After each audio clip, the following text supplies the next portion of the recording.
I never thought owning a multi-million-dollar beach property empire would be my best-kept secret.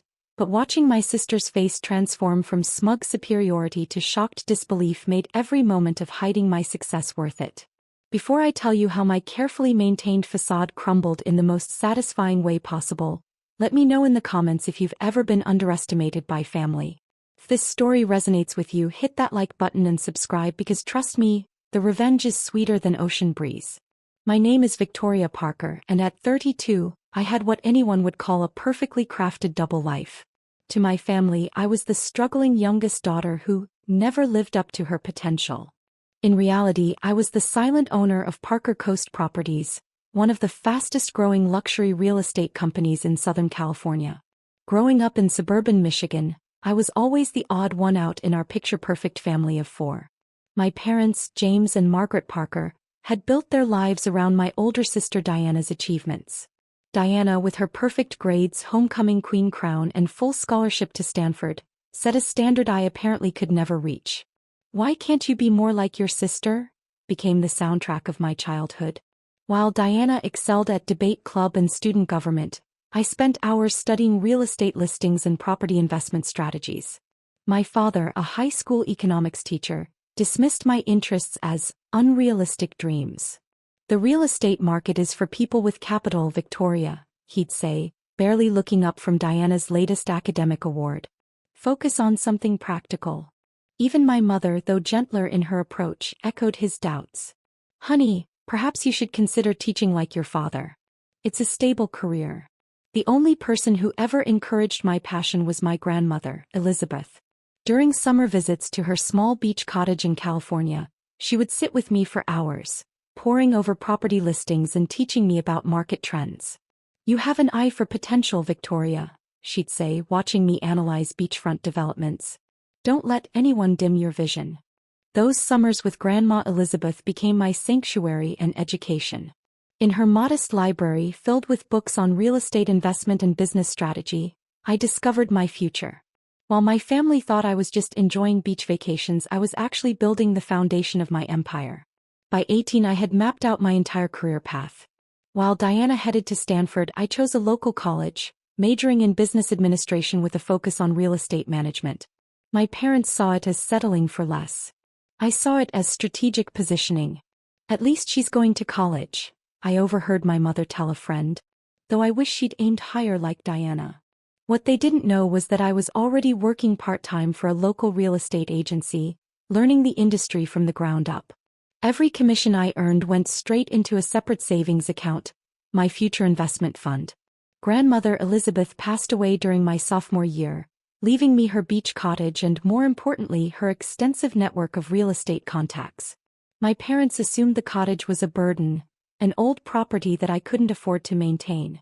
"You should sell it," Dad advised. "Use the money for something practical." Instead, I used the cottage as collateral for my first major investment, a foreclosed beachfront property that I renovated and flipped for triple the purchase price. That success became the cornerstone of Parker Coast Properties, though the company was registered under a holding corporation that couldn't be traced back to me. Over the next 10 years, I built my business carefully and quietly. To my family, I remained the underachieving daughter who worked in real estate. They assumed as a low-level agent.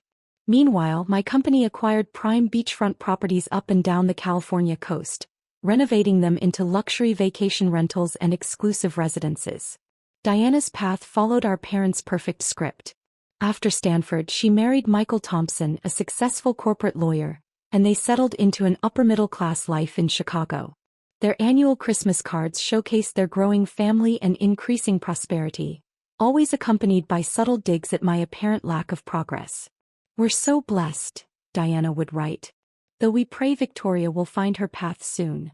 I maintained my cover perfectly, living in a modest apartment and driving a reasonable car when visiting family. During these visits, I endured endless comparisons and thinly veiled disappointment. "Diana just made partner at her consulting firm," Mom would say over dinner. "Isn't that wonderful, Victoria? Perhaps she could help you find a better position."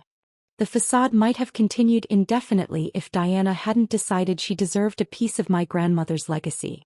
It started with a phone call on a Tuesday morning as I was reviewing acquisition proposals in my private office. Not that my family knew about the sleek downtown headquarters of Parker Coast Properties. "Vicky," Diana's voice dripped with artificial sweetness. "I've been thinking about Grandma's beach cottage." I knew that tone. It was the same one she'd used when convincing our parents to give her my college fund because she needed it more. "What about it?" I asked, keeping my voice neutral as I signed off on a $12 million property purchase. "Well, Michael and I want to start taking the kids on regular beach vacations, and that cottage would be perfect. I know you can barely afford the upkeep, so we'd be willing to buy it from you. We'd even let you visit occasionally." The audacity of her assumption made me grip my pen tighter, but I maintained my calm. "The cottage isn't for sale, Diana. Don't be difficult, Vicky. We both know you're struggling. Michael and I would offer a fair price, and you could use the money to finally get your life together." Before I could respond, she continued with what she clearly thought was a generous offer. "We're planning a family vacation next month. Why don't you join us? We can discuss the details then. I've already found the perfect rental property right near the cottage." That's when I realized Diana had already booked one of my company's luxury beach houses, though she had no idea it belonged to me. The irony was delicious. "Which property?" I asked, already knowing the answer. "The Azure Cove Villa. It's gorgeous, 6 bedrooms, private beach access, infinity pool. Obviously way out of your price range, but you can stay with us since you're family." The Azure Cove Villa was actually my personal favorite among my properties, a $15 million estate that I'd renovated myself. The fact that Diana had unknowingly rented it from me while simultaneously dismissing my success was almost poetic. "Sure," I said, a plan forming in my mind. "I'd love to join you." "Perfect. Mom and Dad are coming too. It'll be just like old times." As I hung up, I looked around my office with its wall of awards and acquisitions. For 10 years I'd hidden my success to avoid family drama. But perhaps it was time for the truth to come out, in the most spectacular way possible. The next few weeks passed in a blur of preparation. I coordinated with my property manager, Sarah, to ensure everything would be perfect for the upcoming revelation. "Are you sure you want to do this?" Sarah asked as we reviewed the arrangements. "Once they know, everything will change." "It's time," I replied, thinking of Diana's condescending tone. "They need to see who I really am." The day of the family vacation arrived with picture-perfect weather. I drove my modest car to the Azure Cove Villa, arriving just after my family. Diana, Michael, and their 3 children were already exploring the property while our parents unpacked their luxury SUV.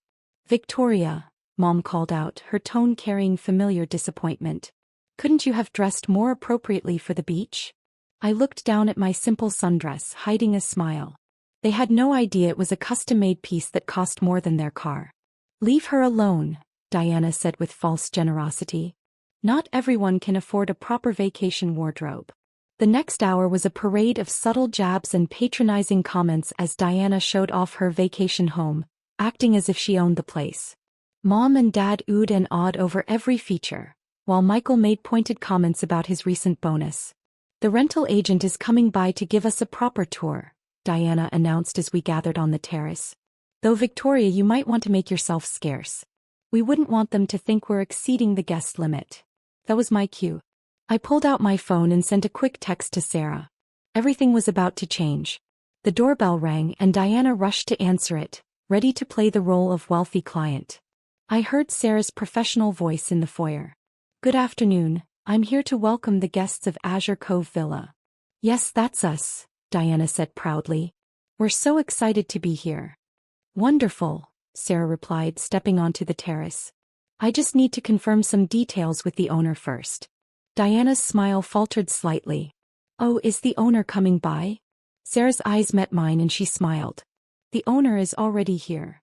The silence that fell over the terrace was deafening. Diana's perfectly maintained smile froze as Sarah walked directly toward me, portfolio in hand. "Miss Parker," Sarah said professionally, though I caught the slight gleam of anticipation in her eyes. "Everything is prepared according to your specifications. Would you like to conduct the property tour yourself?" Diana laughed nervously. "There must be some mistake. My sister Victoria is just visiting. She could never afford." "Actually," I interrupted smoothly, standing up. I think it's time for some honesty. I turned to Sarah.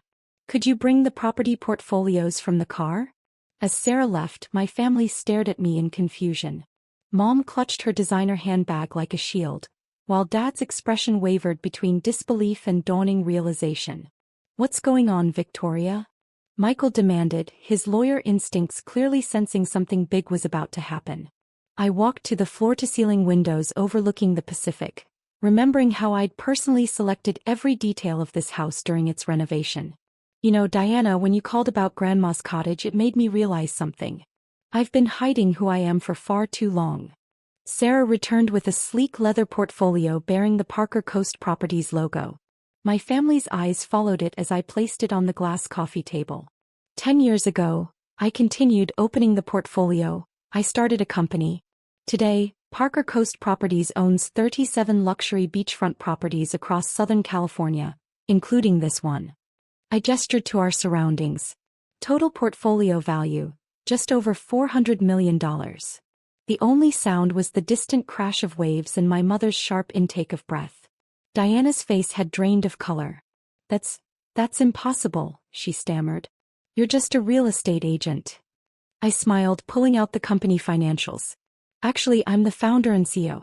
Everything you see here, the infinity pool you admired, the imported marble countertops, even the artwork in the foyer, I personally selected during the renovation. Dad stepped forward, his economics teacher instincts kicking in. Show me, he demanded, reaching for the portfolio. For the next 30 minutes I walked them through my empire. The property acquisitions, the renovation projects, the rental income streams, everything I'd built while they assumed I was failing. But how? Mom finally asked, her voice small. Where did you get the startup capital? Remember Grandma's cottage? The one Diana thinks I can't afford to maintain. I pressed a button on a remote and a large screen descended from the ceiling. This is what I did with my inheritance. Images appeared showing the transformation of Grandma's modest cottage into a boutique luxury rental property. It generates $40,000 per month in peak season. That was just the beginning. Michael, ever the lawyer, was scrutinizing the financial statements. These profit margins are impressive, he admitted grudgingly. But why keep it secret? I thought back to all the family dinners where they dismissed my career, the Christmas cards full of subtle digs, the constant comparisons to Diana's successful path. At first, it was about proving to myself that I could do it without anyone's help or interference. Then, as the company grew, I realized something. Your underestimation of me was actually an advantage. No one questions the struggling sister. No one looks too closely at her business dealings. It was the perfect cover. Diana, who had been uncharacteristically quiet, suddenly found her voice. So all this time when we were trying to help you, offering you opportunities, you were what? Laughing at us? Help me. I repeated incredulously. You mean like trying to pressure me into selling Grandma's cottage? Or suggesting I needed Diana's connections to find a better position? Sarah, who had been quietly observing, chose this moment to interject. Ms. Parker, the property tour is scheduled to begin. Should I proceed with the full portfolio presentation? I nodded, watching my family's reactions carefully. Yes, I think it's time they saw everything. What followed was a meticulously planned revelation of my entire real estate empire. Sarah pulled up detailed presentations of each property, including the private beach clubs, the luxury vacation rentals, and the exclusive residential developments. This is our latest acquisition, Sarah explained, displaying images of a stunning cliffside estate. Purchased last month for $28 million. Ms. Parker personally oversees all major property decisions. My parents, who had once dismissed my real estate dreams as unrealistic, sat in stunned silence as the true scope of my success became clear. But your apartment in Michigan, Mom protested weakly. Your old car. A cover, I explained. My real residence is the penthouse in our Newport Beach development. As for cars, I smiled. Sarah, could you show them the garage? The screen displayed the underground garage of my actual home, where my collection of luxury vehicles sat gleaming. Diana's husband Michael actually whistled at the sight of the rare vintage Aston Martin. The modest car I drive to family events is just for appearances, I explained. Like everything else you thought you knew about my life. As the presentation continued, I could see the shift in my family's dynamics happening in real time. The confidence with which Diana had walked into the villa was crumbling. Dad's dismissive attitude had transformed into something approaching respect, while Mom seemed torn between pride and embarrassment. "There's one more thing you should know," I said, saving the biggest revelation for last. "Remember how you found this rental listing, Diana?" She nodded uncertainly. "It wasn't actually available for rent. None of my properties are at the moment." I paused for effect. "I made an exception and had this one listed briefly when I heard you were looking. Consider it my way of finally revealing the truth." "You manipulated us?" Diana's voice rose with indignation. "I created an opportunity," I corrected. "You're the one who chose this property, bragged about being able to afford it, and suggested I should make myself scarce during the rental agent's visit." The sun was setting over the Pacific, casting long shadows across the terrace. Sarah discreetly withdrew, leaving my family to process everything they'd learned. "So what happens now?" Dad asked, his teacher's analytical mind clearly trying to make sense of this new reality. I walked to the wine cellar and returned with a bottle of rare vintage champagne. "Now we celebrate the truth. And tomorrow we begin a new chapter. One where you see me for who I really am." As I poured the champagne into crystal flutes, I could feel the weight of 10 years of secrets lifting from my shoulders. The carefully maintained facade had crumbled, but in its place stood something stronger: the truth of my success. "To new beginnings," I proposed, raising my glass. My family raised their glasses automatically, still somewhat shell-shocked. As the expensive champagne sparkled in the fading sunlight, I knew the real test was yet to come. How would they adjust to this new reality? Would Diana accept that her struggling sister was actually wildly successful? Could my parents reconcile their decades of doubt with the evidence of my achievements? The answers would come soon enough. For now, I savored the moment of revelation, watching the last rays of sun glint off the infinity pool I'd designed in the house I owned, surrounded by the family who finally had to acknowledge my true worth. The morning after my revelation dawned with a different energy. I woke early in the master suite, the one Diana had tried to claim when they first arrived, and made my way to the terrace. The ocean stretched endlessly before me, a reminder of how far I'd come from that little girl studying property listings in Grandma's cottage. The sound of footsteps made me turn. Dad stood in the doorway, looking somehow older in the morning light. "You're up early," I said, gesturing to the coffee maker I'd already started.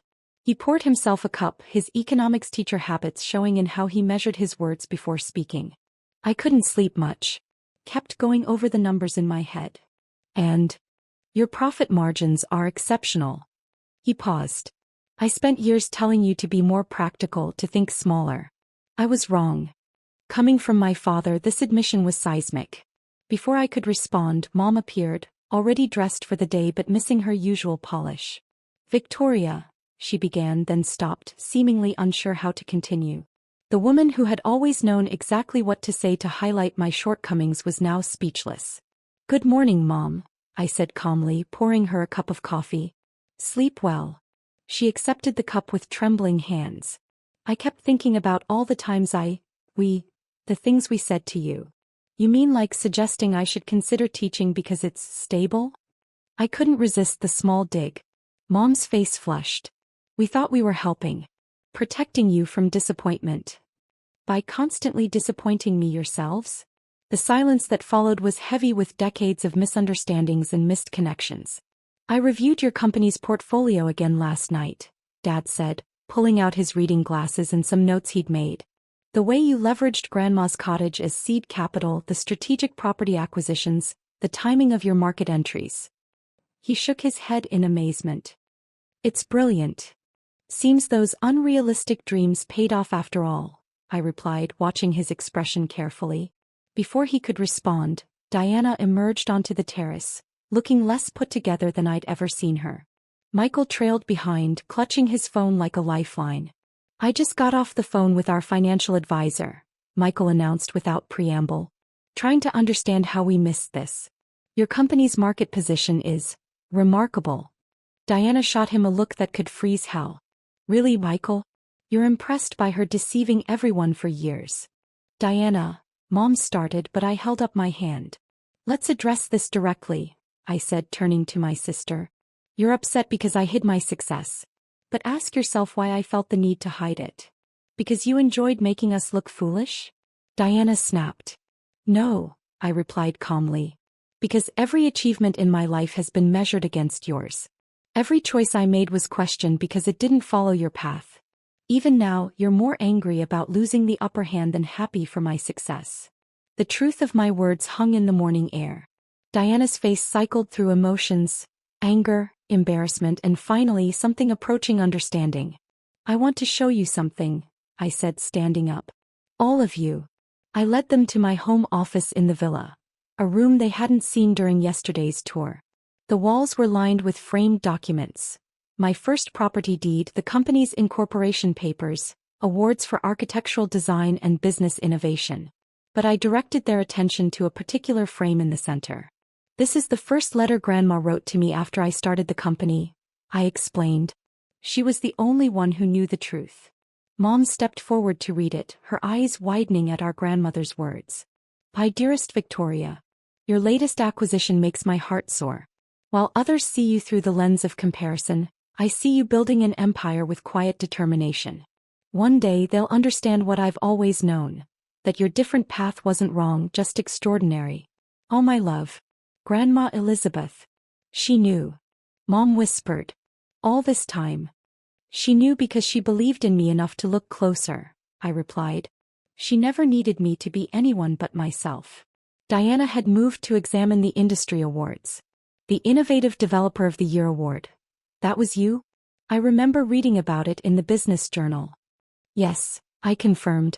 That property renovation project you praised last Christmas?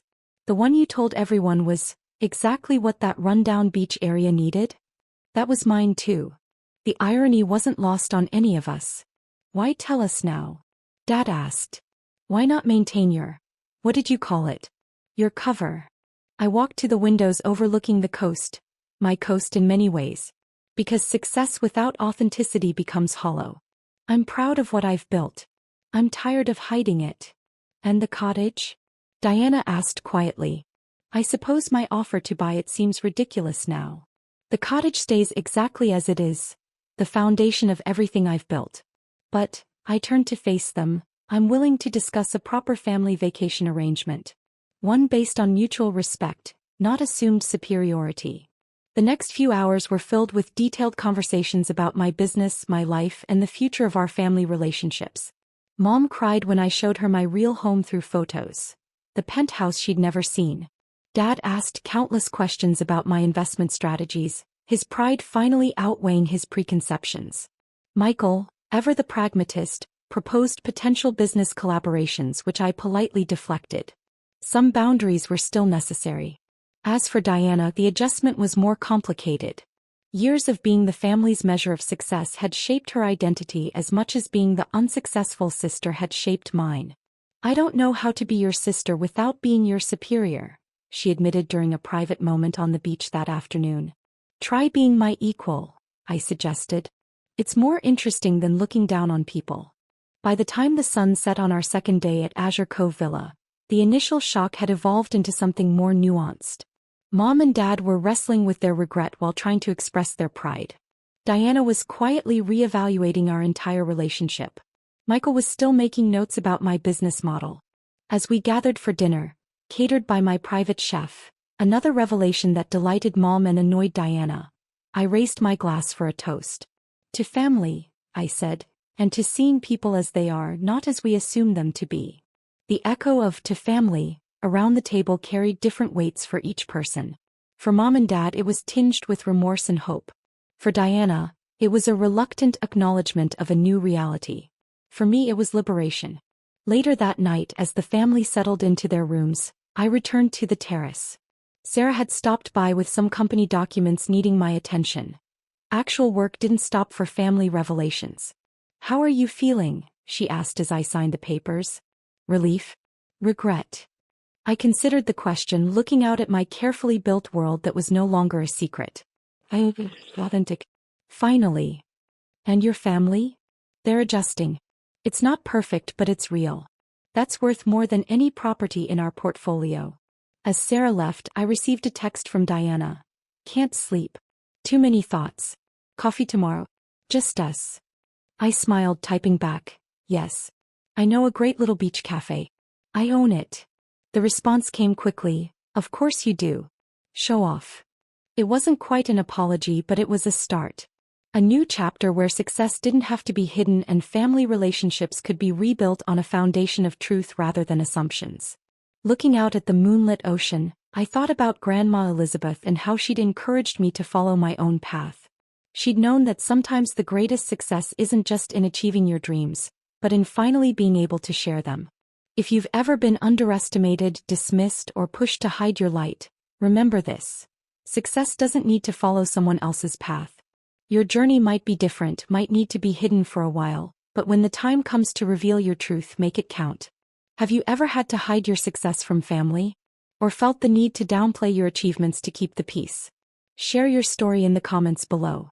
And if this journey of hidden success and sweet revelation resonated with you, don't forget to like and subscribe for more stories about triumph over underestimation. Remember, sometimes the greatest power lies not in proving others wrong, but in finally letting them see exactly who you are.